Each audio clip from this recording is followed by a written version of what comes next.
Hello, everyone, and welcome to the tip of the day. Today, I thought it would be really fun to put together a short video on bullet points. Bullet points could be a challenge for us scientists. I know they're a challenge for me.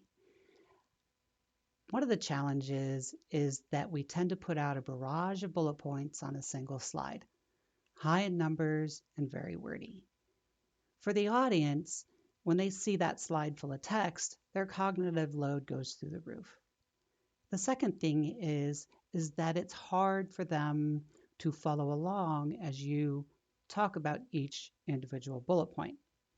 So the technique we're going to discuss today is how to keep the audience focus on a single bullet point without overwhelming them with a large number of wordy bullet points.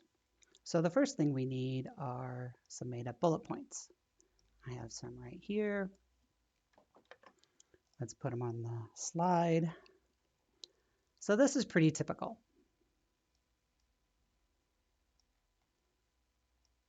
And the first thing we want to do is reduce our bullet points in both number and word count per bullet point.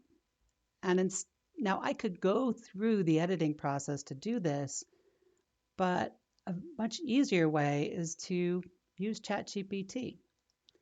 And so I've already written a little prompt here. Let me put that in.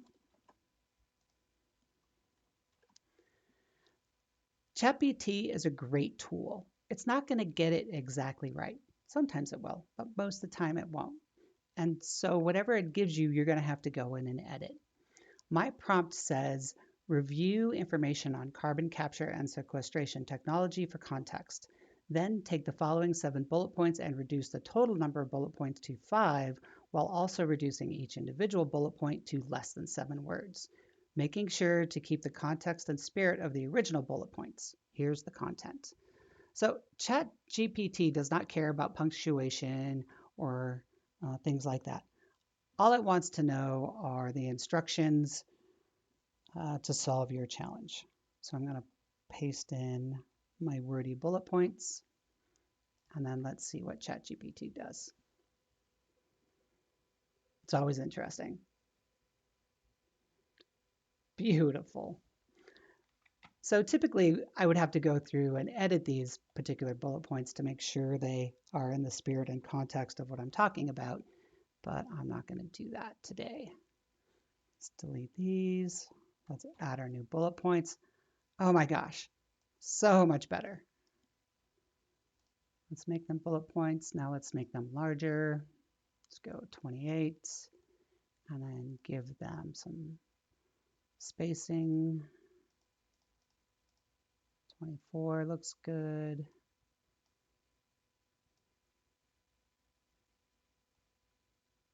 All right, that looks amazing. Okay, standard. Now look what we have over here. We have some space. Now you can either keep that space or you can add something to make it a little bit more interesting. And what we're going to do is add a photograph.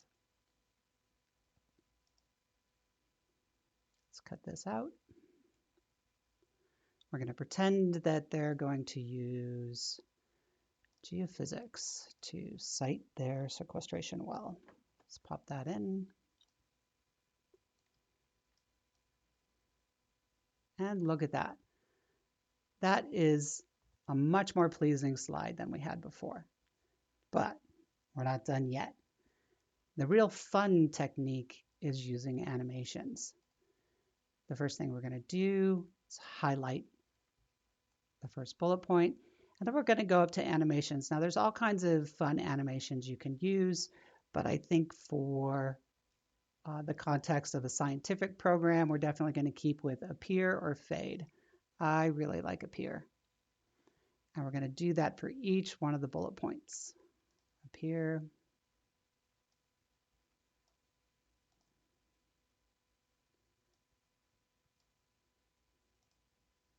And the last one. Now the next thing to do is highlight all of them together. So On your animations ribbon, you're going to go to the right lower corner, and there's this little icon down here. And when you click on it, it's going to give you the Appear dialog box, and this gives you some really cool options. You're going to go after animations, and you're going to change Don't Dim to a color. And since we have gray right now, I'm going to use black as my color. And animate text, we're going to stick with all at once. You can do it word by word or letter by letter, but that's kind of silly. All at once is going to be the best bet. Click OK. And that's complete. Now we're going to go to slideshow from current slide. And here we go. Your first bullet point comes up and the audience has complete focus. And then it is dulled out in a darker color and the audience can keep on track with what you're talking about as you move through the bullet points.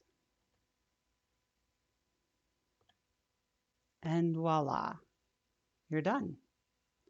So hopefully this is helpful, and hopefully we see a bunch of people using this very easy technique to help our audiences focus on individual bullet points as we talk about them. Check it out.